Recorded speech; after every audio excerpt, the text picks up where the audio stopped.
You know, your mother probably said this to you, be careful what you wish for because you actually might get it.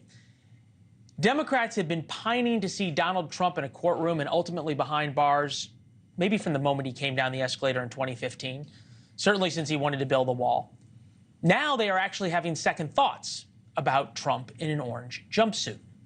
But this man right here, who's the presumptive GOP nominee, is in a position to literally get back into the White House because what you're doing to him, we find eerily relatable to things that have been done to folks in our community, and it's happened for decades. There's no escaping that fact. And Trump pointing it out and being accurate in doing so is perhaps the height of embarrassment for the Democratic Party, in my estimation.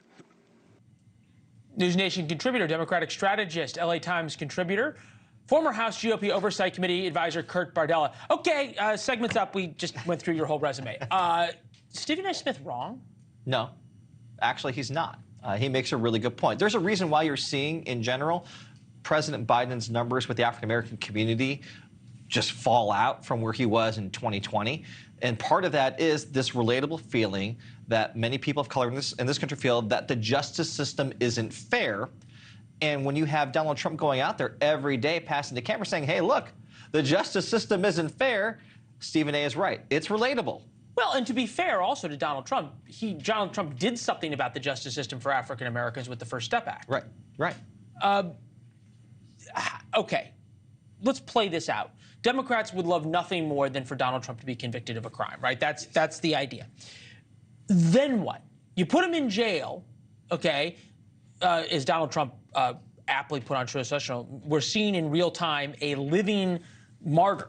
How does that end up well for Democrats? Well, I think you'd have to look at, and if our good buddy Scott Tranter of DDHQ were here, he would say that there is a certain segment of the Republican electorate that has said if he is convicted, that might impact how they vote in November. Hypothetical, you know that. I would say that to Scott Tranter next time he's here, but there were a lot of voters in the Republican primary who voted for, let's say, Nikki Haley, who said that if Trump gets convicted, that's a no-go for them.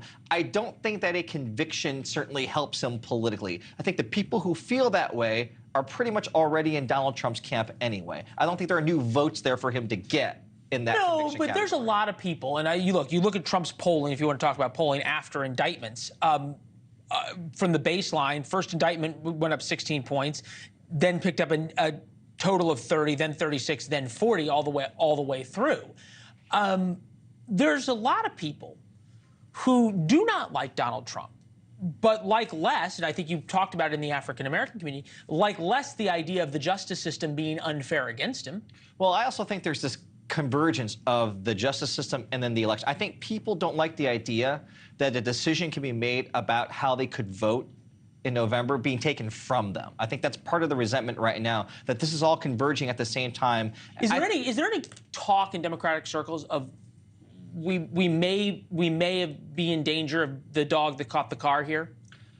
I think that they don't quite know how any of this is going to play out, and that uncertainty and the fact that that could at any point in time between now and November completely hijack the campaign, I think that's something that they are concerned about and that they should be concerned about. Right. So in other words, it'd be a flip, right? Because Republicans caught the car with abortion. Right. Right. Okay. And now all of a sudden, between now and November, you could have Democrats catching the car with Donald Trump in jail.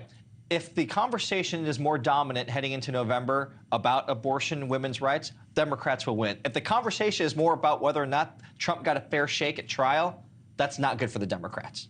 Thanks for watching. Go to joinnn.com to find NewsNation on your television provider. And don't forget to click the red subscribe button below to get more of NewsNation's fact-driven, unbiased coverage.